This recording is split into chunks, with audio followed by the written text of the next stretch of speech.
for the introduction. So today I'm going to talk about exploring eye adaptation in head-mounted display for energy-efficient smartphone VR. So this is a joint work between Georgia State, SUNY Buffalo, and the CU Denver. We know that smartphone VR is becoming more and more popular, and the benefit of this kind of system is using a smartphone, you just insert it into a VR headset, you can enjoy the experience. And first of all, it has a better mobility support. You don't have to connect it to anything. And also, it's low cost. It's nearly affordable to anybody.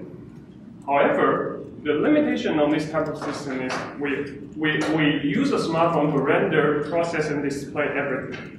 So the limitation on the resource could be a problem. And therefore, the key challenge in this type of system is how can we optimize the computational resources and achieve this desirable VR experience. So existing work has been studied different type of subcomponent in the smartphone VR to optimize the resources.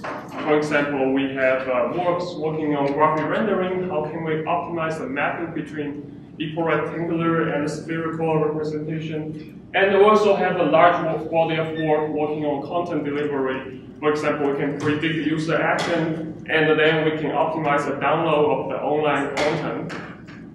But essentially, this type of system, this type of work, they are a content-driven design. They try to explore the uniqueness of this VR content. And then we can optimize the smartphone VR.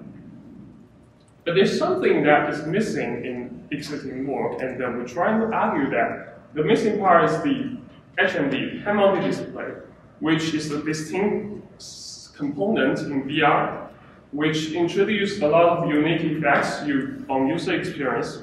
For example, we have a binocular vision rivalry, we have misjudgment of distance, and we also have this dark adaptation, which is a thing I'm going to talk about. So the question we've been trying to answer is, can we utilize this unique HMD effects and try to optimize smartphone VR? And what I'm going to do today is I will use this example on dark adaptation, trying to optimize display energy and convincing you that this is an interesting direction that needs further study and more studies. So what is dark adaptation? When we wear this VR headset, we are essentially in a dark viewing environment without any ambient light, because this cushion here will just block anything. And this is similar to the case when you go into a dark room. Initially you couldn't see anything, but gradually your eye sensitivity will be increased, and then you can gradually see things. That's dark adaptation. And how does that exactly work?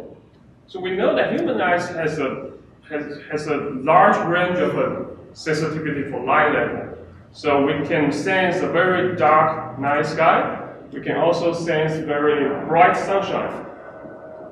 Now, but at any given moment, the contrast ratio that one can differentiate is actually a fixed number. It's a relatively short range. And the reason why we can actually sense such a huge range of light intensity is because we are trying to change our eye sensitivity all the time. So, in other words, we are trying to adjust the definition of what is bright, what is dark all the time. So, for example, in a normal office, you will believe this light level is bright, and this lower level will be a dark. But if you go into a dark room, you believe this lower level is bright, and this even lower level will be a dark. So that's essentially how exactly what happens in your eyes, and that means a lower brightness level in a dark environment will be sufficient to generate the perception of full brightness that you will achieve in the normal case. And that's basically our idea here. We're trying to replace the default full brightness in a smartphone using a dynamic changing brightness based on a dark adaptation. And we're trying to save the display energy. So to address this type of system, it's challenging. The first question we need to answer is, how can we model the dark adaptation? And if we know the sensitivity change, how can we map that sensitivity change to the actual brightness change? And the second question is, we want to apply this brightness change properly. If we don't handle that properly, it's really easy to introduce flicker effect because human eyes are really sensitive to brightness change.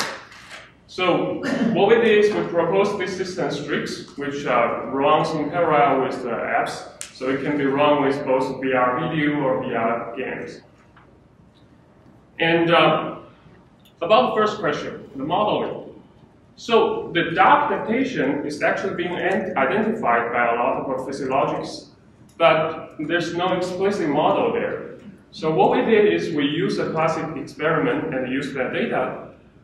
And in that experiment, they identified the luminance threshold, which is the minimum brightness, the minimum light intensity that triggering eye response.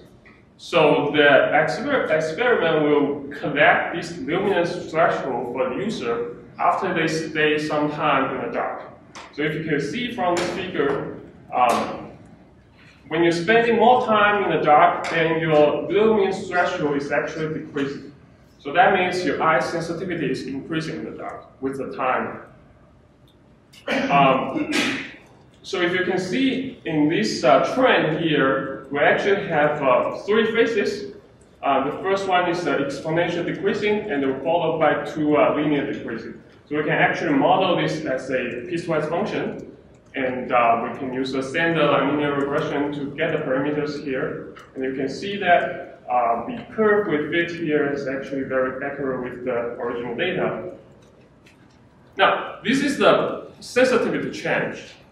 But we still need to figure out what is the brightness change we can apply in the OS.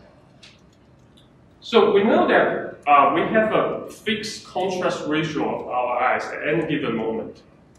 And this is actually supported by some theory called Webb's law. If we can rephrase this into our case, that means the relative difference between the luminance triggering your eye response and the luminance triggering the perception of a full brightness should be a constant, no matter you are in a normal case or you are in a dark environment.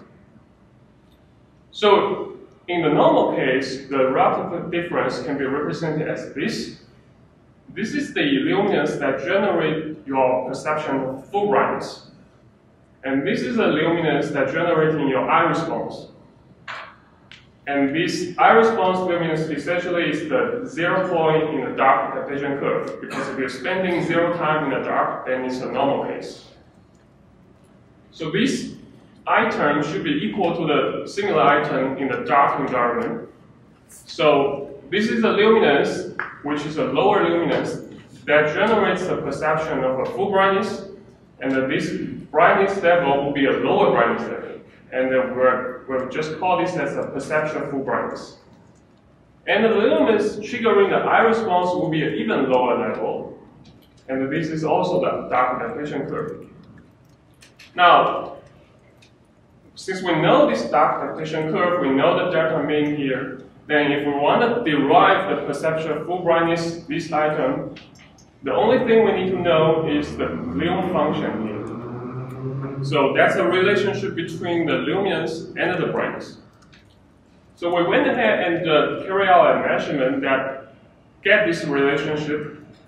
So essentially we have a phone displaying different, or displaying the white image at different brightness levels. And then we have this spectrum photometer to measure the light energy of different brightness level. And then we can actually collect the luminance data for different type of brightness levels. Essentially, this is an exponential function. So if we can replace this function back into the previous equation here, then we'll be able to derive the perception of full brightness here. And that's a continuous function in terms of a time t. Now, obviously, we cannot apply the brightness change continuously. So we need to figure out the second question.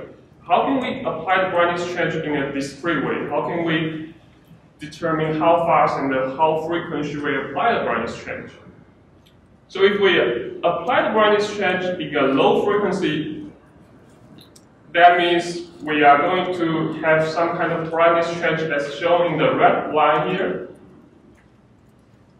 the brightness change will be very abrupt, and that will definitely introduce flicker effect. And if we're going to use a very high frequency, then the brightness change can approach a continuous changing, and that would be good, definitely.